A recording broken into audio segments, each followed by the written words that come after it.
Welcome to The Grant, the EU funding podcast.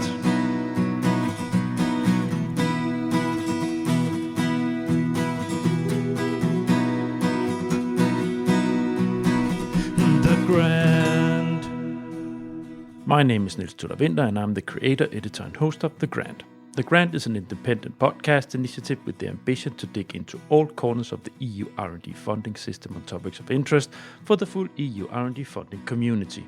First, if you are in Brussels Friday the 20th of June, you are invited to drop by Place du Luxembourg for the Grand Brussels meetup. I will be there from 4 o'clock.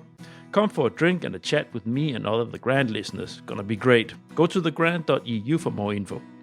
This episode is part of my funding schemes category with focus on introducing the different EU funding schemes. The Innovation Fund program was introduced in 2021 to boost the decarbonisation of the European industry as part of the European Green Deal.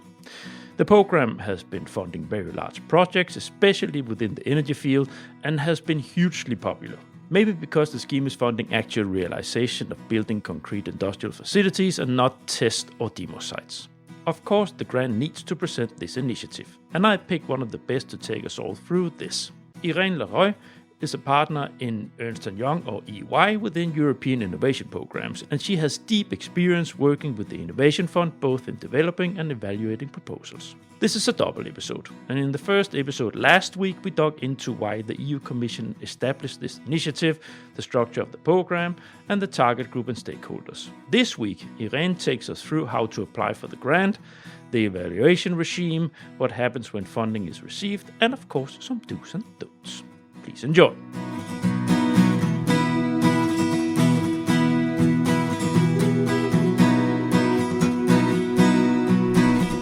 The Grant. All right, that's good. Nice. Now, next block. It's probably going to take a while. How to apply now. Clear distinction here. We're not going to talk about how to write a proposal. No time for that. No, that's not what we're going to talk about here because that would have a specific episode. Okay, good. And I would like so that was leading. That was a question mark at the end of that. Yes. If you want, absolutely no problem with that. The proposal. So we will allocate. I will allocate specific time and place enough to talk about how to specifically prepare. Yes, and our listeners probably will be thinking that otherwise it would be too much for the same session. We know we are giving a lot of concepts, but. Guys, this is a podcast. You can replay it. So slowly. And I put time codes in here so you can skip through things yourself if you wish. So I think we can go through the how to apply quite easily if we don't go into details on the proposal. There is only one type of proposal. The templates are the same, except for the batteries instrument that has some exceptions and the pilots that have some exceptions. But basically, the application package is part A, part B. The part B is a summary of the rest of the documents that you have to provide that are mandatory. The most important ones are a feasibility study that deals with the technical aspects and a business plan that leads with the business, market, and financial aspects. And then there are 2 Excel files that are difficult as hell and require a lot of expertise. One is the GAG calculator, in which you will finally calculate this amount of tons of CO2 that you will save to the world. And the other one is the relevant cost calculator. In addition to that, there is a 3rd Excel file, which is your detailed financial modeling that fits the relevant cost calculation, but it's something that there is no template. You have to do it on your company terms, and then from that file you will extract the main hypothesis or inputs for the relevant cost calculator. What else? If this is not enough, there are more documents. Please. So that they have to do this. They have to make this calculation like they would normally do for any other commercial project. Exactly. And then they have to fit the results of that calculation. Exactly. It's a real P&L and balance sheet and cash flow calculation of your industrial project.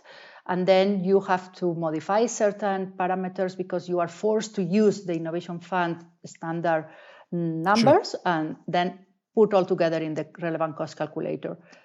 In addition to this, these are the main 5 documents: feasibility study, business plan, and the 3 Excel files.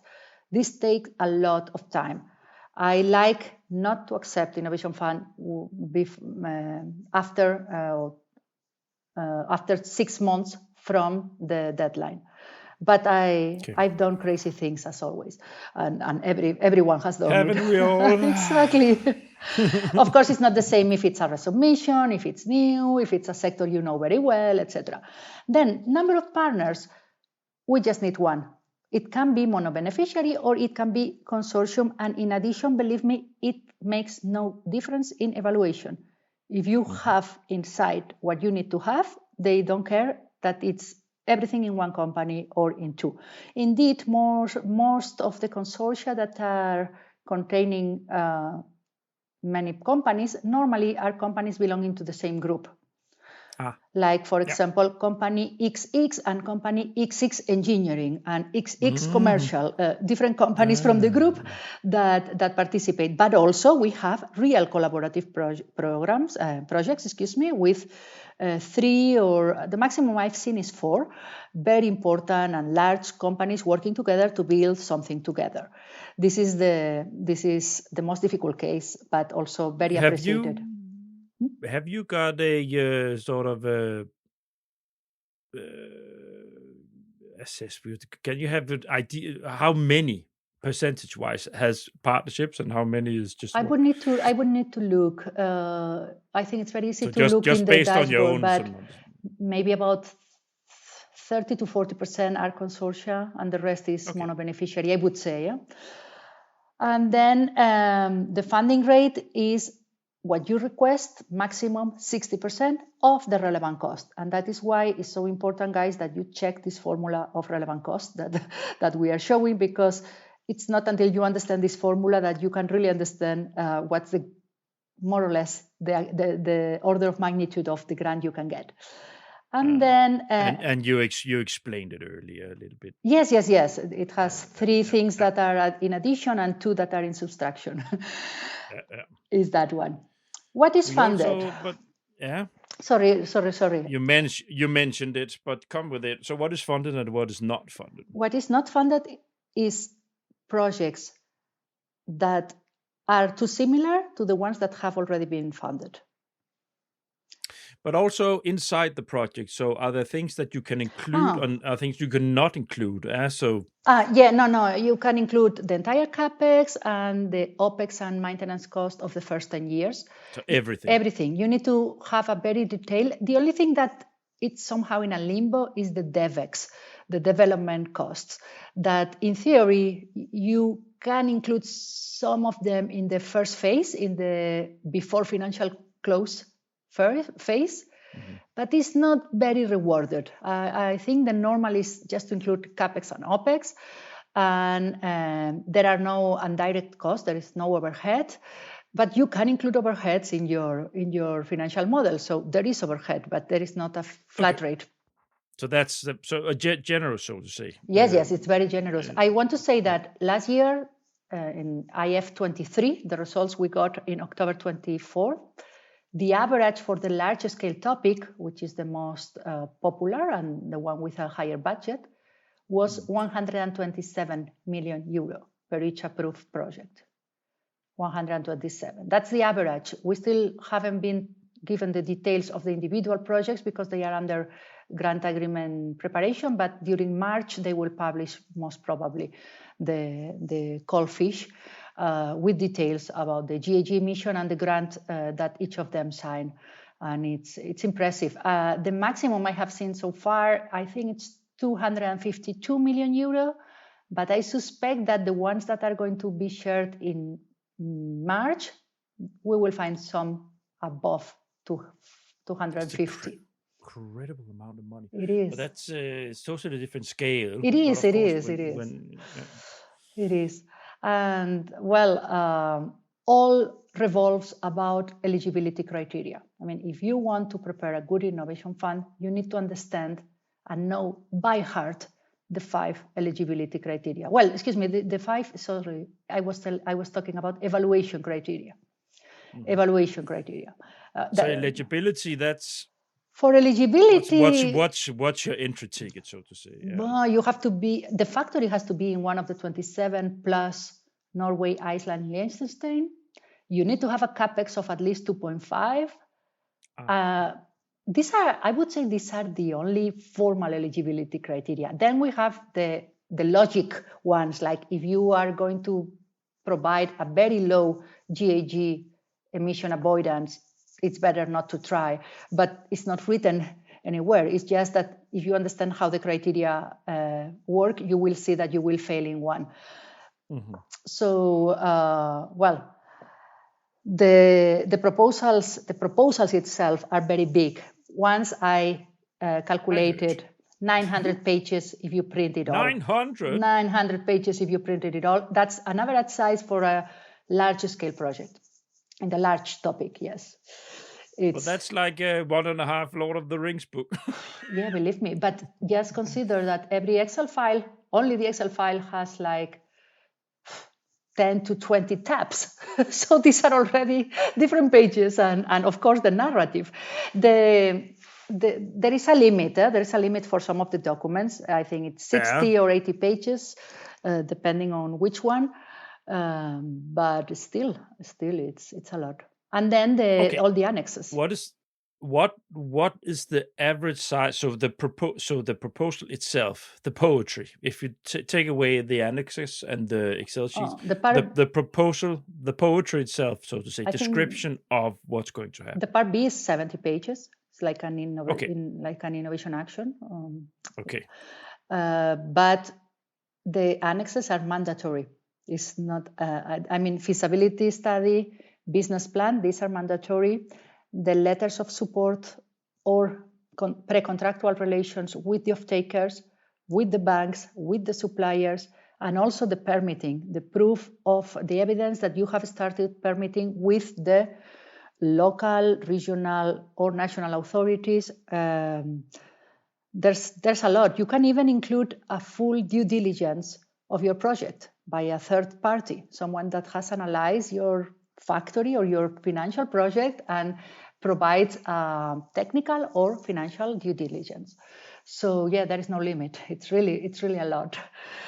And there was one document that was very difficult and time consuming to prepare. It was called the knowledge sharing plan that now has been postponed only for the winners during the grant agreement. So we don't have to worry at the proposal stage, but you need to have this in mind also. Mm-hmm. In previous introduction to funding schemes, I actually have waived this sub-bullet fine, but now we talked a little bit about it anyways, because exactly here, proposal structure, all these things I will dig into in detail in the proposal writing episode. Perfect. But anyways, it's good for people to have an idea. So before we end up this section, so the poetry part, so to say, how many sections do you have? Are they the same as in Horizon? No. Impact? No, not at all. The template is super different. There are more sections. I really don't remember how is part B in detail, because that's a free trick I want to share. You have to write your part B at the end. So in April, when all the other documents are ready, because otherwise you will have inconsistencies, and they hate inconsistencies. We will see it in a while in the evaluation. But it's not the classic excellence, impact, implementation.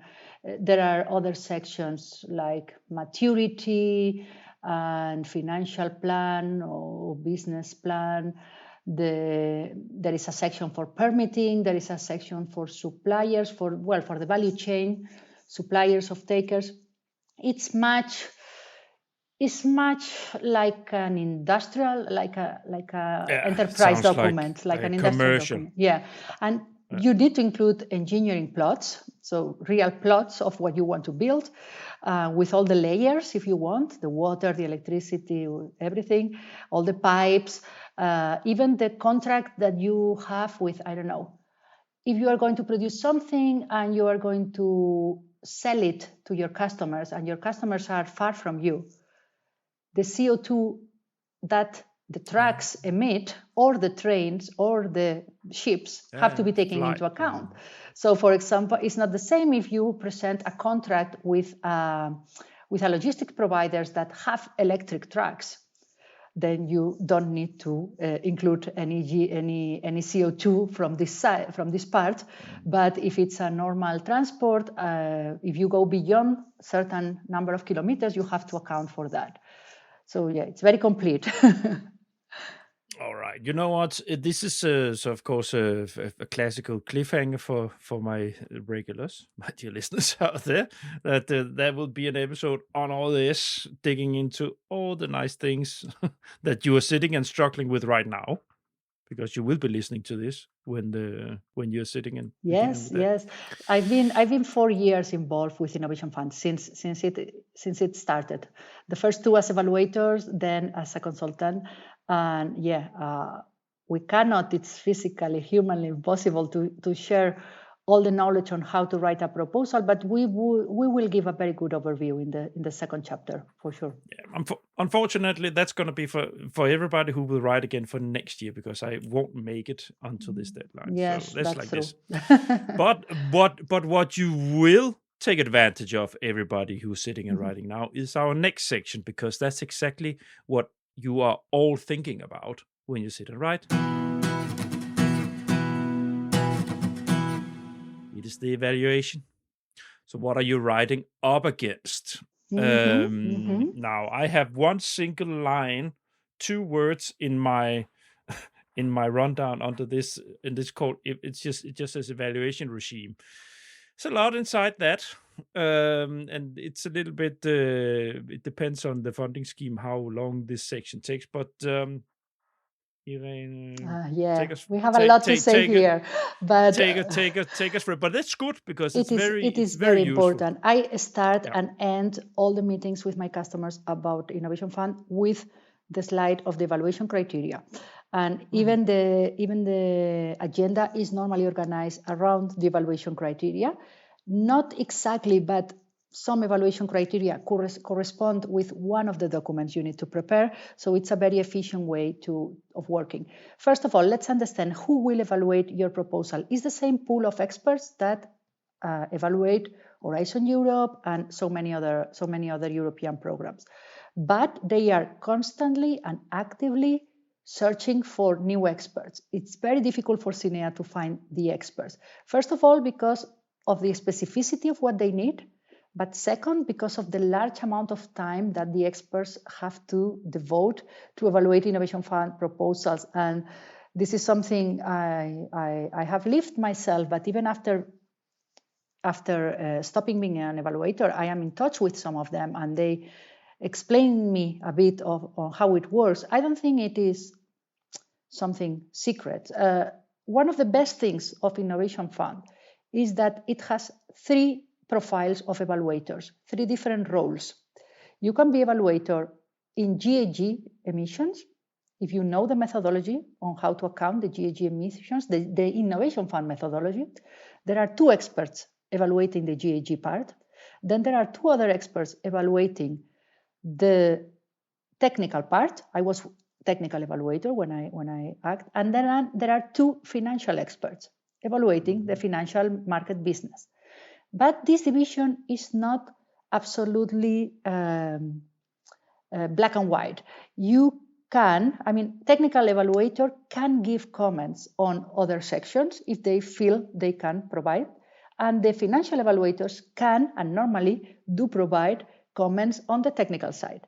The ones that are a bit more independent are GHG, because they really have to check your Excel file, your GHG Excel file, and read the part of the feasibility study where you explain the hypothesis and why you have chosen certain values and what is the rationale behind this. And this is super, super, super specific. But the other 4, 2 technical and 2 financial, get together later. I mean, each of them prepares their individual evaluation report, as in every Horizon Europe collaborative project. But then they get together, well, now it's online, for the consensus meeting. And they can allocate a full day per project if needed. So up to 8 hours of discussion of the 4 experts. So things are done very seriously because they know the investments are massive. The future of many companies depends on that, particularly on those sectors that depend on getting the Innovation Fund to continue operating. And I think evaluations in general are very consistent. A group of 6 people, the 2 of GAG normally don't participate in the consensus meeting unless they are required, but the 2 technical and the 2 financial, normally the same 4 guys get 6, 7, 8, or 9 proposals, 6 to 9 normally, and they are very fair in ranking these 6 or 9. So I am pretty convinced, this is an opinion, but I'm pretty convinced that within a panel of experts, justice is served, it's done, it's absolutely fair because they compare projects. I know the European Commission doesn't like to use this word. Evaluators, we are not supposed to compare. We are supposed to evaluate against certain criteria. But when the criteria is so open, what we do is to compare proposals. So in Innovation Fund, this is even clearer. So my problem with the evaluation of Innovation Fund is what happens when there are 32 proposals in chemicals, energy-intensive industry. They split them in 4 groups of experts. And in each group, we can be sure that the ranking is okay, But when we put together the 4 groups, they also do that. They have something called the ranking panel, where 2 representatives of each panel, one of the technical and one of the financial, of each of the panels, go to a common room with all the other representatives from the other panels and try to find inconsistencies. But it's very difficult. This process is still to be improved. I don't think there are super significant differences because there are observers that are popping up in all the sessions and they identify, okay, this panel is scoring too high or too low in comparison with the rest. But possibly in 1 or 2 years with artificial intelligence, some inconsistencies or differences in the criteria have to be detected and will be detected. One example I can put for last year, the bonus point. In addition to the 5 evaluation criteria, there are bonus points that you can request. Until the call number 3, excuse me. Irene, I think I need to backtrack a little bit on you here because I stopped you when you started to explaining the how points were given. You did that earlier, so maybe you explain how, because now I started talking about the bonus points. So let's can you share with us because I stopped you. No, it's fine. It's fine. So now it's can you just give us talk us through how the points, how they're given? Yes, the points are 0 to 5 is the same scale than in Horizon. So excellent is a 5. Very good is 4, good is 3, fair is 2, and insufficient is 0. So the scale is the same, but then the weighting, there are criteria that have 15 points, there are criteria that have 12 points. This changes also between topics and also for the battery instrument, the 6th topic that I call, it's different. But per each of the criteria, each evaluator has to propose a score. They can get close to the half mark. They can give a 4.5. They can give a 3.5, but they cannot give 3.75. But it has to be 3 or 3.5 or 4, but it cannot be 3.25. You can give half. Yes, you can give half. Yeah. But the individual score is really not very important because when they go to the consensus meeting, they have to agree on the final score. And maybe, I don't know, maybe I gave a 4, you gave a 3, and you convinced me, normally this is the case, that there were some shortcomings, that's the word, that I did not see. So you are telling me, Irene, I gave 3 because this, and this. And I said, I had only seen 2 of them, but you are right. The other 2 are also things that could have been done better or are not sufficiently explained or whatever. At the end, nobody really knows what happens in the consensus meeting, but they come with a score. If we take, for example, the large scale topic, the maximum score you can get is 76. It's not even over 100. It's 76 points. So, but last year, the maximum, the winner score got 70, I think. So it was not possible to reach the 76. No one did it. So now you need to explain how you can reach 76. Wow. Well, 76 is with the. Oh, but yeah. So that means. How? So you just talked about 1 to 5. So that. Yeah. So how do you get scored? In the next episode, and on how to write a proposal, we will try to give some advice in each of the sections or each of the criteria. But basically, one thing you need to avoid is inconsistencies. No, that's not what I meant. No, sorry. No, so I meant we're talking about that you can get from 1 to 5. Yes, per each question. Let's say. So that means how many questions do you have? Okay. Yes. I understand. I understand. You understand? So in a Horizon project, you have 3 sections where you can get, so maximum is 15 points you can get for your proposal. But in Horizon Europe, typical Horizon Europe, every criteria is weights 1. So it's 5, 5, 5. But here they multiply by a factor some of the criteria. Let me look for an example. So you can get 5 points, but then you can get multiplied that 5. Yes. If you are. Yes. For example, degree of innovation is 15 points. I know that you can get up to 15. So when they are, I think they give 3 or 3.5 or 4, but this is multiplied by 3. This is what I suspect, but I really don't remember, or it has changed from my times. When I evaluated large-scale project, they were in 2 stages. Now it's 1 single stage, so it's a bit difficult to know exactly, but it is explained in the evaluation criteria. Just 1 second. I'm looking for an ESR. All the applicants get an ESR, an evaluation summary report, exactly as you do in Horizon Europe, and is very detailed, very, very detailed. And you may like it or not, but it's always like that. It is like that. It is like that. My God, I cannot find it right now, but well, I know some of them by heart. Anyway, the thing is that degree of innovation often, this is the first criteria. I'm going to talk now about the 5 criteria. Degree of innovation is something normally not everybody is happy with the result of the evaluation because it's very subjective. Let's leave it like that.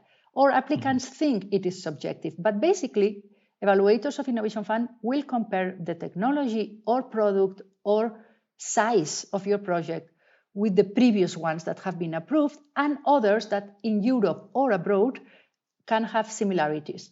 So if you are the first, for example, SAF, Sustainable Aviation Fuel, no one has got a very large grant of the Innovation Fund for SAF. The first one, I'm quite sure it will be this year. So the next year, in the call number 6, people will need to fight against this supposedly approved project in the 5th call. In hydrogen, it's the same. If you look now at the projects approved in 2020 or 2021, they were not super innovative, not from today's eyes. Today, we are talking about other kinds of electrolyzers, or the novelty is not in the electrolyzer, then maybe the novelty, the innovation is in the software that manages this, or in the way this electrolyzer is connected with the renewable energy to ensure that all the electricity is green. There are a number of things that can be considered an innovation. In the first calls, the size was an innovative factor. Now it's more and more difficult to be given a good score in degree of innovation only because of the size. You need something else. And well, it's a combination of things. One question I often get is, okay, I'm having a project which has 3 blocks, like a diagram block. A first unit that makes X, another that converts this X into Y, and another one that makes Z. Where do I need to have the innovation? The answer is always compare yourself with the other projects. If there are approved projects that have 3 blocks and they have one important innovation in the 3 blocks, they will get the 15. And if you only have in 1 block, you won't get the 15. You may get 9 or 10. They are not going to kill your project, very possibly, unless the innovation is not such. But it's all about comparing with other projects. That's my personal view. That's not what the official documents say. But I think it's all about... As an applicant, it's difficult. You don't know the other projects. No, of course, but you have a lot of information about the previous calls in this dashboard that we are including. In the dashboard projects, you can get incredibly useful information. And of course, if you are a good applicant or consultant, you will find out more about these projects that are potential, not competitors for the same grant. They already achieved the grant, but we need to compete against their novelty. We have to demonstrate we are doing something new. Yeah, I understand. Well, this is the first criteria, degree of innovation. The second is the GHG emission. The GHG emission potential has 3 sub-criteria, but basically is the absolute value, the tons of CO2 that you will save. Second, the relative value, how much savings in percentage this suppose compared with the alternative. And third, the quality of your calculation. And this is the criteria that, you remember the 2 guys that are acting as GHG experts. This is the criteria that it's their field. And they will tell us if there is something strange in the calculations and everything. Then, one important thing of Innovation Fund is that the absolute value is compared with other projects. So yeah, I mentioned that these are my words, but not really. For this criteria, they actually mathematically compare all the projects that are applying for the same sector, and they distribute the scores, giving a 5 or the maximum to the project that gives you or promises you the biggest savings, and a 0 to the smaller one. And then they make a Gauss and approach it to the next near half point. And this is done automatically by the computer. If the experts have validated the calculation, because maybe the calculation was wrong and they correct it, then they make the calculation with the new number. So the experts in GHG. So criteria 1, degree of innovation, criteria 2, GHG emission. Then we arrive to criteria 3, which is statistically where a higher number of proposals fail, which is maturity. And maturity is divided in 3 types of maturity: technical, financial, and implementation. Technical gets in contradiction with the degree of innovation, but you can sort it if you demonstrate that you or someone has made a prototype or a demonstrator or a pilot plant using these same principles. So the risk of scaling up that technology is not that big because there is something intermediate already funded, already done. If it's funded, better. Basically, they kill ideas that are very unlikely to work. So if you have a technology where it's very evident that, okay, it works in the lab, but I can see so many risks, so many challenges for scale up, then they may kill it in technical maturity. The second is financial maturity, but let me comment first the implementation maturity. It's the number 3, but it's very related with the technical. Implementation maturity is about the status of your permitting and the likelihood of achieving the timings you are promising. So it is really possible to build this thing in 8 months or 18, or the permits. This is the roadmap. is this really feasible to get the final approval for the permits before that date? These kind of things. And the detail of the plots, of the engineering plots, how advanced is your engineering, if you are in front-end engineering or design, or if you are at any other level. They compare how mature is your engineering with others that they are evaluating in the same date. And the number 2, financial maturity. This one is statistically, and according to CINEA, the one that kills a higher number of proposals. Because one thing I didn't mention is that these 3 criteria are following a cascade approach. The third we have seen, degree of innovation, GAG, and maturity. If you fail the first one, they don't look into the second. So there is an efficiency criteria in the way they evaluate the criteria. So if you get less than 9 points in degree of innovation or in GAG, no one will check your maturity. But if they do check your maturity, they check the 3. And statistically, financial is the one where more proposals fail. Why? Because many big companies think, just because I am a big company, it is mature. Just because I say it, because I have equity, I can pay for it. Well, careful. There's a lot to say here. First of all, if you can pay it, why are you applying to this grant? You need to demonstrate this incentive effect, or whatever you want to call this need for funding, the funding gap.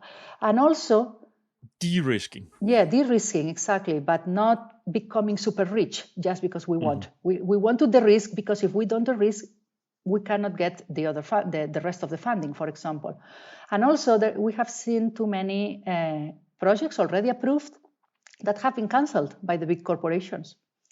Just like that, they got a new funding in Chile, or the legislation changes in Morocco, and I'm taking there my plant. Or I have a fight with my government for some tax issue, and I'm taking the factory to other places. This happens. So the more complex is the funding structure, most maturities from the eyes from the European Commission. If you have already engaged in discussions with the European Investment Bank, with the commercial banks, with your shareholders, and the degree of detail of the documents that you will provide to prove that, this is all going to the financial maturity. But not only that, financial maturity is also about how credible is your business plan.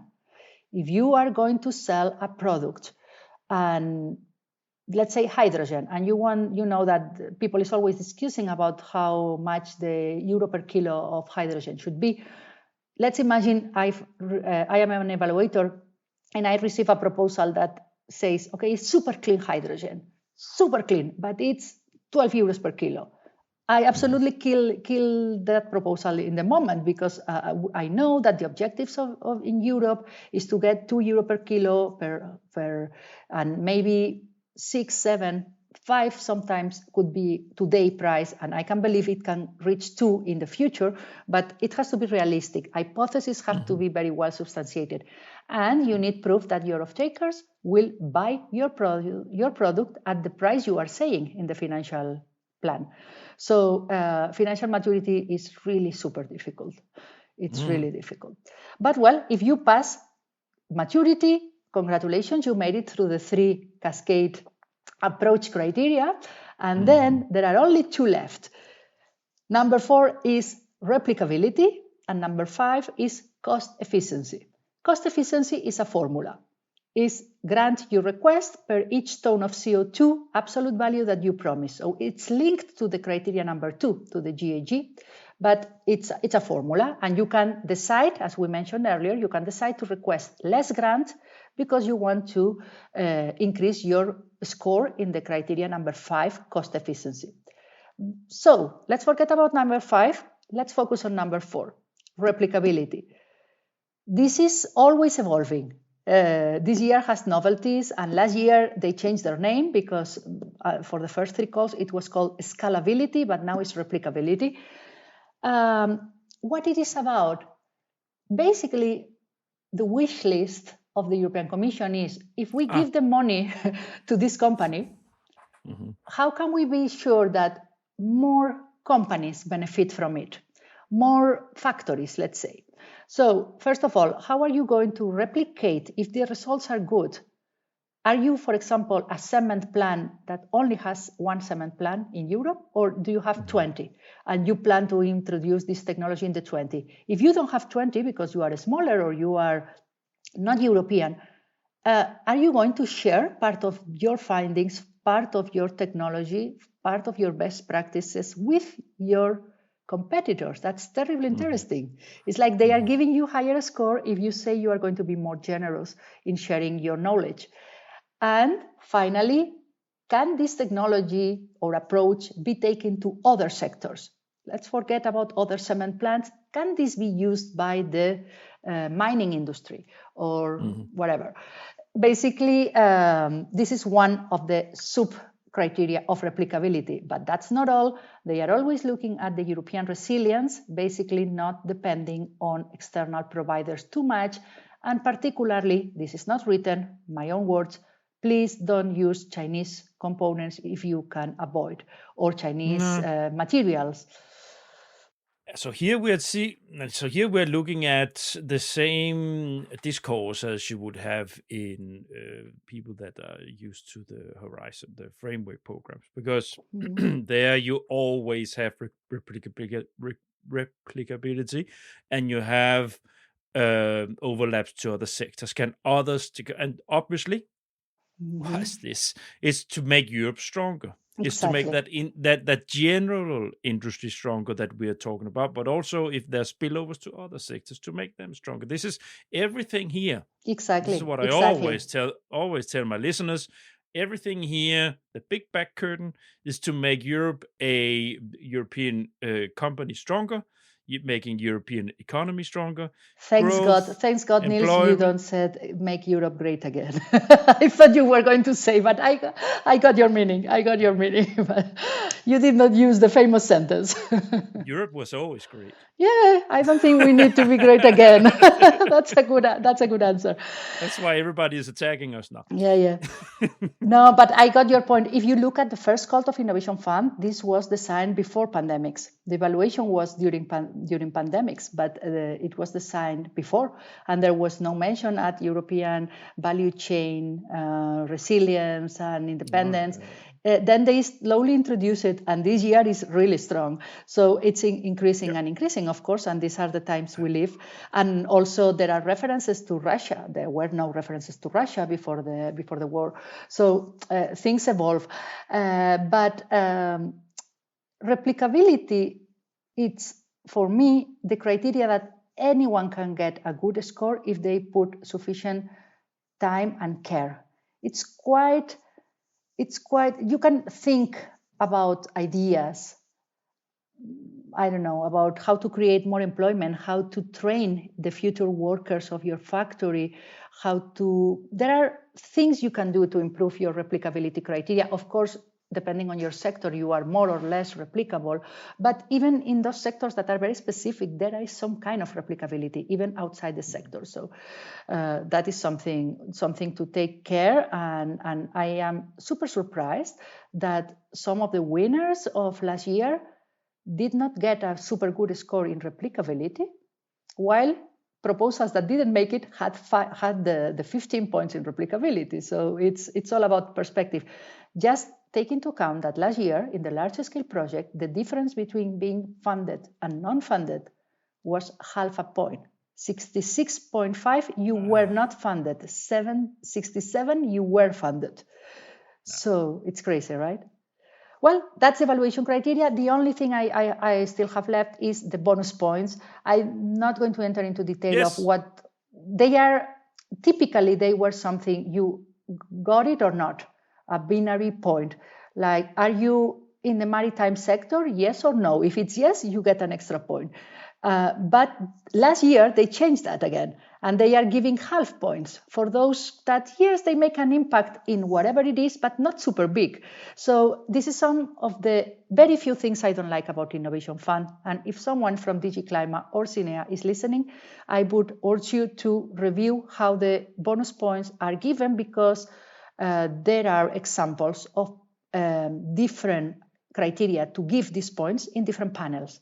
You remember what I told you about the different rooms of evaluators? We can be very sure that within a room, the ranking is perfect, but what happens if one particular panel feels more generous about the bonus point than the other? One bonus point is, or was, for example, if your project is net zero removals, meaning your emissions are negative.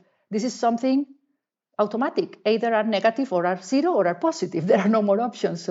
But this year they are giving half points for those that are negative but not super negatives, and some other panels are giving the full point to everyone. And same happens with other bonus points. So applicants, you will understand very easily what they want in the bonus point, but what is not so clear is how much of that they want. And this is what I would like them to clarify before 24th April. Yeah, it's never good to have these kind of flexibility points in there where it gets a little too unclear. Yeah. It's never good. Then there is a number of criteria to rank proposals that have the same score. And this is like in Horizon, but it's a bit more complex. Like, for example, wind energy has priority over solar energy. Don't ask me why, but in the ranking, how do you call it, ex aequo list for proposals, you have maritime sector and wind are like promoted or preferred, and this changes every year. They can change a bit, but so this is something that I like because it is clear. Maybe some sectors will consider it's not fair, but it's clear. That's super like clear. It's like the life program that also has that's a multi-annual. Then it shifts. Priority will be given to. I understand that policies are policies, and Innovation Fund is heavily influenced by. I like clarity, and I find it everywhere except in the bonus points regarding evaluation. They do listen, or at least sometimes. I know. So I don't know if it's specifically from Sinea, but yeah. Yeah, I know.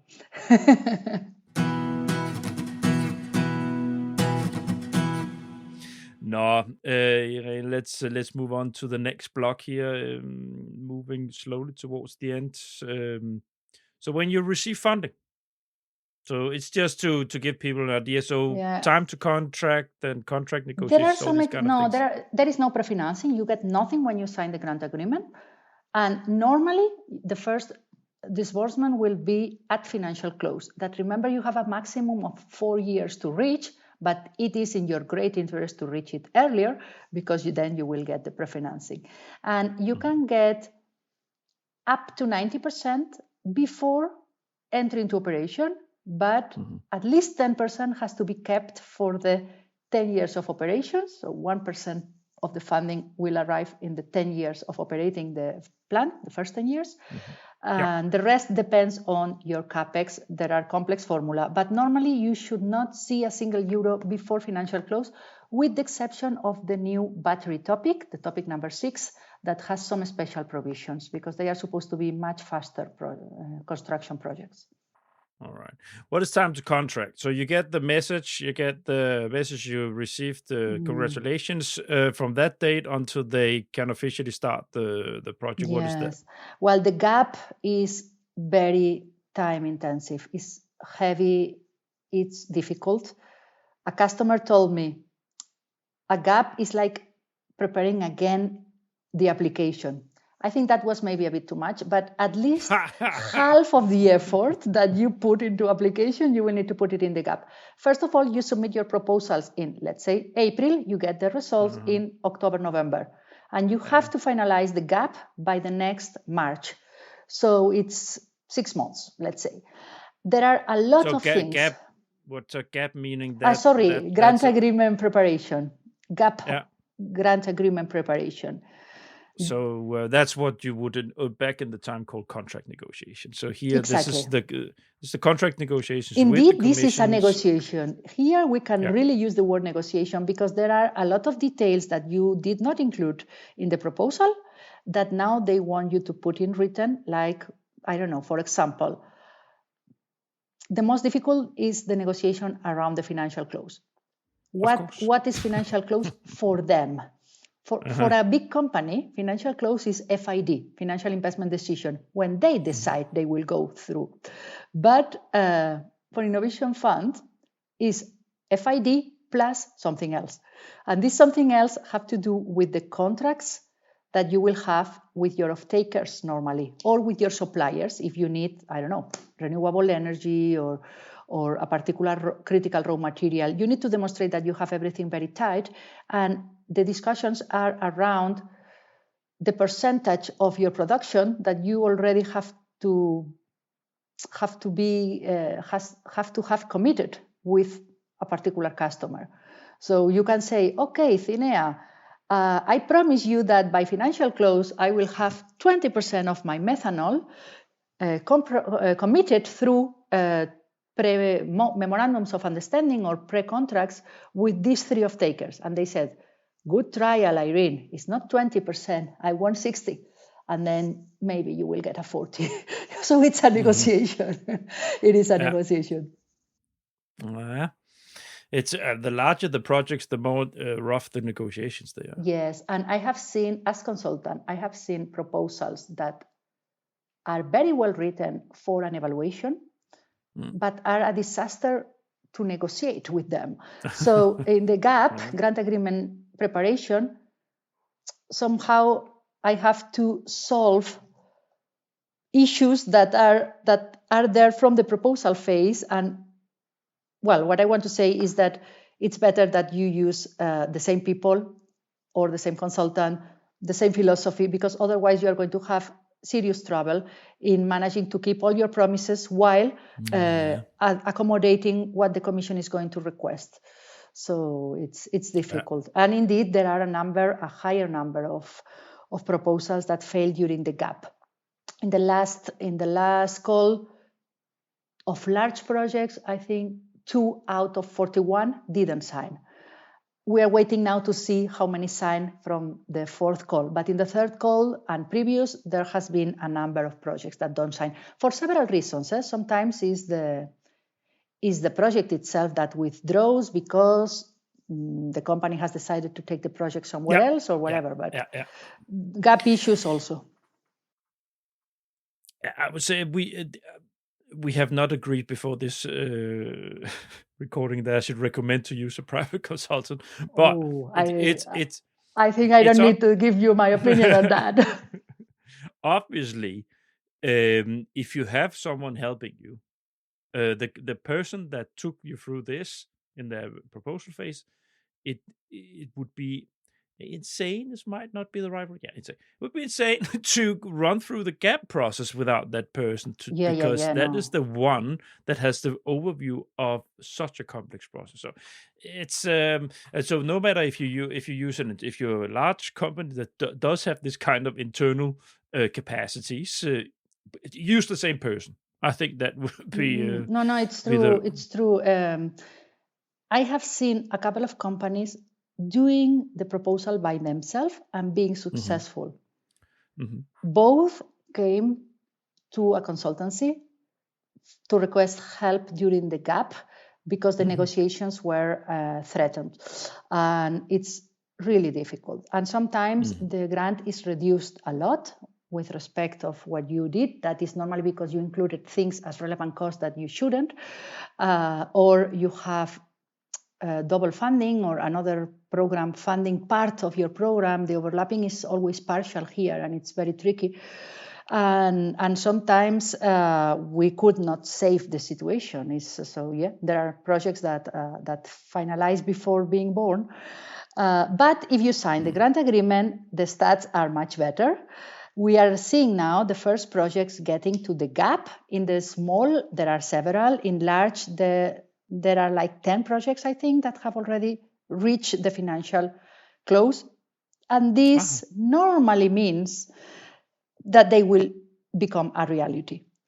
Of course, you can still decide to cancel the project for some reasons after the financial close, but it is a real success to get to financial close. And we the consultants, don't stop our services only during the gap. Normally, we prolong our services until they reach the financial close. First of all, because it's when they will get the money, the first part of the money, and second, because it is very technical also. So they really need some help to make everything fit. All right. Last thing before do's and don'ts, typical duration. How long are these? You say 10 years, but how long are they funded? Yeah, until the end of the monitoring period. So the maximum is 10 years. Now, in the last negotiations, CINEA is trying to convince applicants that have requested for 10 years of operating period to decrease it to 6 or 7. The grant then is slightly reduced, but at the same time you get it earlier. So there are pros and cons. But yeah, and this is 10 years after entry into operation. So the official maximum between grant agreement and end of project is 15 years. That is what large projects normally So we're do. talking big, long projects. Yes. 15 years, 5 for getting to financial close and construction, and 10 of operation. That's the classic in a large scale project. In other topics is 5, but the bigger projects is closer to 10. You know what? Just a comment here before we move into do's and don'ts. Actually, it's gonna be when they start to build and when they start to operate these projects that were given money. I get to see these very, very large things actually come to life. It's going to be interesting. It's going to be very interesting. I don't think any has yet entered into operation except in the small scale topic. I have to admit I'm not very familiar with the small scale winners, so I don't follow them on a regular basis. In the large scale, I would say that none of them has entered into operations, but we should be very close. We should be seeing 1 or 2 before the end of this year at least. And I'm sure DigiClima and CINEA will produce some news, and we will see it everywhere because it's going to be massive. The last thing I would like to say is to mention a couple of examples of projects that have been approved. Yes, please. Not without giving names, but technologies. And there is one project that is about recycling PET bottles of water, and textiles, polyester textile that chemically is very similar to PET, and recycle and produce PET again that is as good in quality as the one coming from the fossil fuels, which is something that possibly every listener has noticed, that the bottles of water, if they said recycled material, they are fluffy and they are soft and they don't last very much. Well, this is an example of project that has promised to do a recycled PET, which has the same qualities than the fossil fuel based. And another one is, for example, a big project about hydrogen that combines 3 different types of electrolyzers. And you say, why? Just because they wanted the degree of innovation points? No, it's because each electrolyzer has different operation conditions, and some require a long time to warm, let's say, or to stop. So they can only produce when the renewable energy is guaranteed to be renewable for many, many hours, while others are more flexible but more expensive. So optimizing all this is a lot. Then there are a number of projects on carbon capture and storage, CCS. They are great projects, because at the end we all feel that burying the CO2 at the end is going to be the only thing that will allow us on time to reach the target.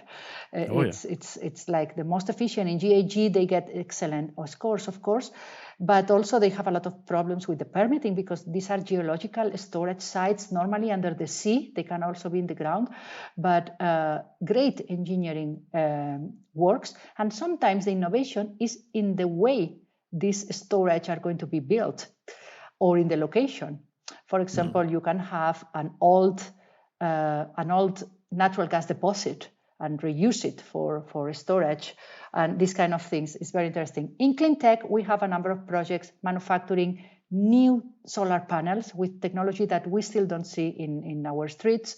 We have a number of projects on the maritime sector replacing the fuel of the big cargo ships, which is the most polluting thing I've seen in terms of GHG, by ammonia, by methanol, or by hydrogen, liquid hydrogen even. There are a number of projects. And this year, we will see also road transport projects for the first time. Some airplanes running with hydrogen. We have some examples of small airplanes. I think we will go bigger this year. So it's really fascinating. If you're following the technological news, you will see that many of these projects are applying or did apply to the Innovation Fund a while ago. Yeah. Thanks, because it's always good to make things concrete. Yes. Let's move on to now. We are in the listeners now are listening to the second half, because this will be divided into two. Okay. So now let's move into do's and don'ts. Okay, do's and don'ts. Well, this is difficult. So you've been involved in this a lot. But so do you have just a few sort of core tips of what to do and what not to do when applying? Well, don't do it if you don't have the time. You need many months. Doesn't matter how good your project is. Don't apply. There will be another chance next year. But if the evaluators see a very weak proposal and you have the bad luck that the same evaluator, one of the 6, sees your proposal the next year, psychologically, he would be against. So I think it's better not to submit and be preparing a stronger case next year. The other is involve as many people as you need, but no more. Because most of the time we are helping companies to take internal decisions, involving a lot of departments. If we have a representative by department, yes, we can do it. We get ourselves into a room, and maybe after 6 hours we will come with a compromise. But if these meetings are having 20-30 persons, it's quite inefficient. And the worst thing in Innovation Fund is not to take the decisions on time, because each decision repercutes in a number of documents, calculations, etc. The third don't is inconsistencies. Don't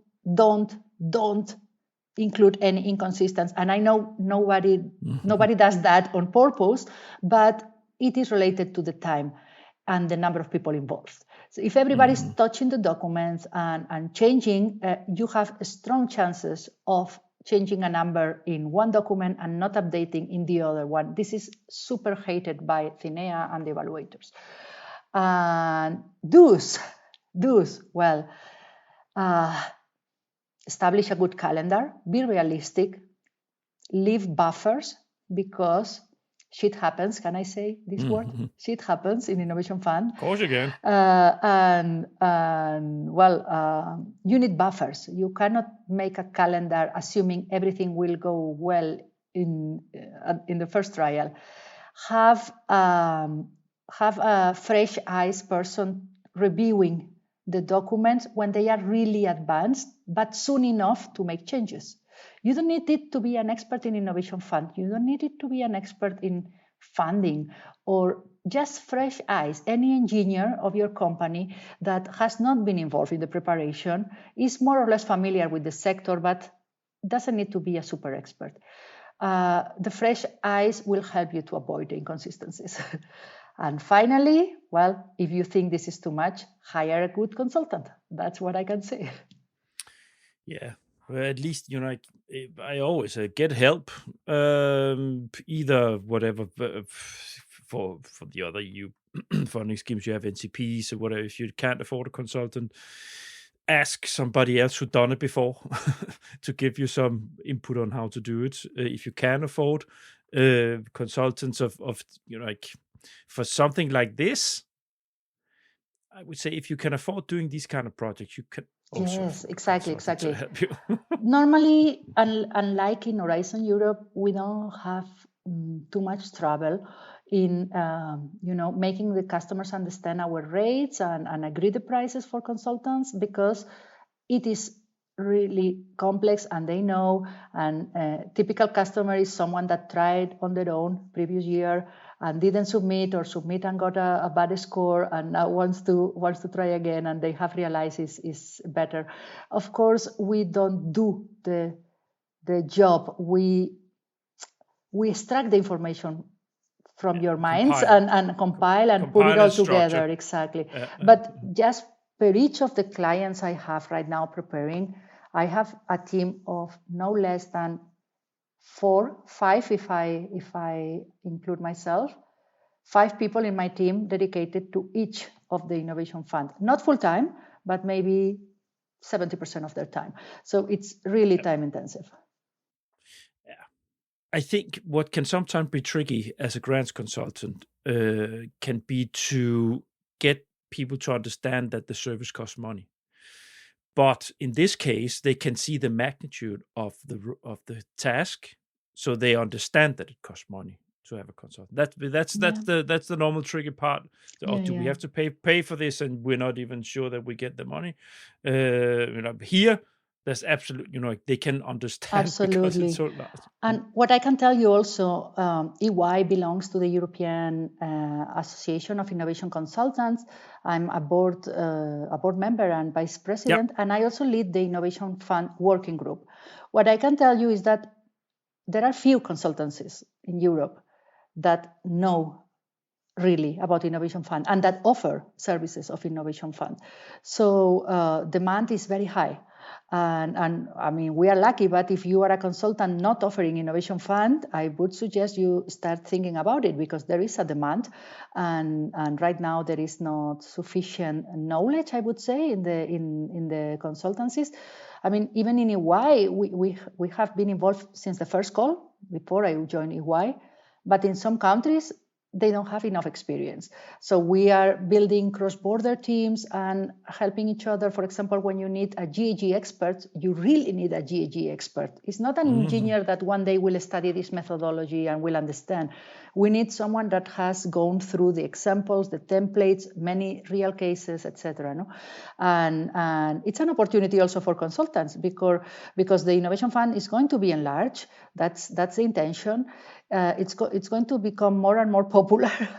At the moment, we have a shortage of consultants in offering Innovation Fund, I would say. Yeah, no, that's it.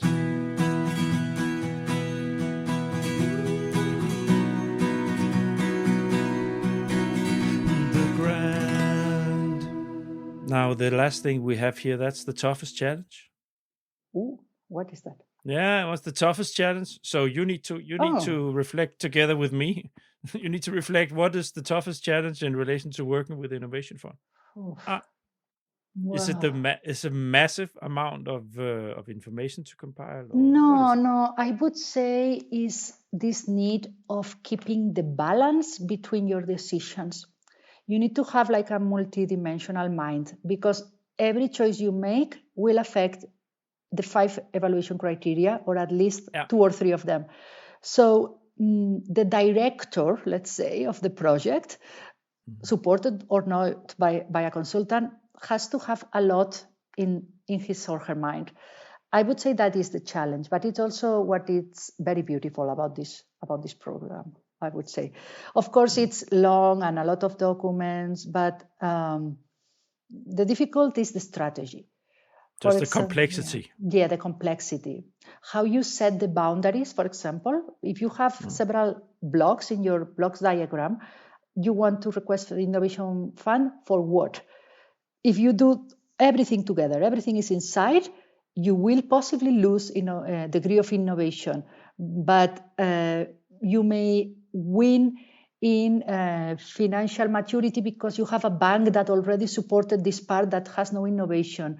If you select only a part, it has effects in everything. So a lot of simulations, I would say, are needed. Some of them are intuitive. I just feel like this decision will be better because it's a qualitative decision that impacts on a couple of evaluation criteria. And I feel that what we win here is bigger than when we lost on the other criteria.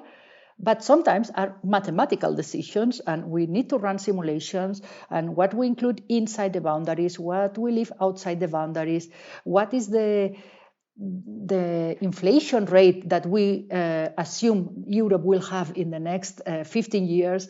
All these have consequences. So, on that note, we're done. Okay, it's been a pleasure, Niels. Well done.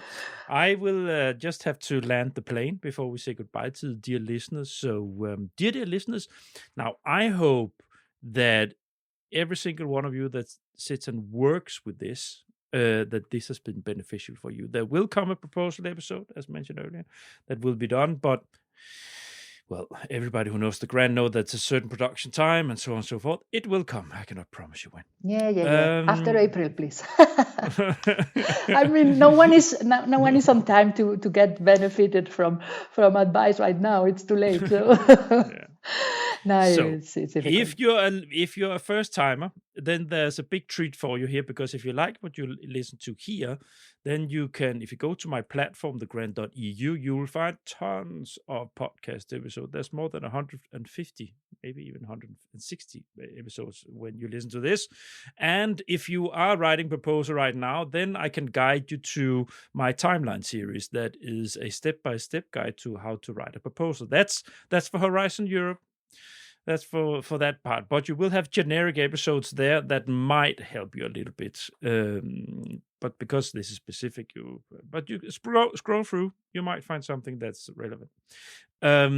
Anyways, if you're dealing with R&D funding, there's a lot of nice things on my platform for you. So check it out. And while you're in there, if you have any sympathy at all with what I'm doing here as an independent podcaster, do subscribe to my email list. You'll find it in the bottom of every single page on the platform. Subscribe, and you'll get an email every time I am releasing an episode.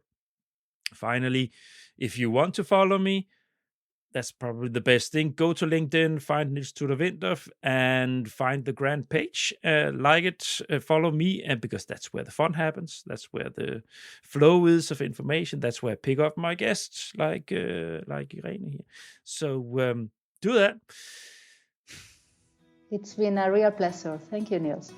No, thank you for your time, and thank you for taking us through this so dedicated, going through this with your enthusiasm and your detail on the different areas. So thank you so much, Irene. It's been a pleasure. Thanks. Yeah.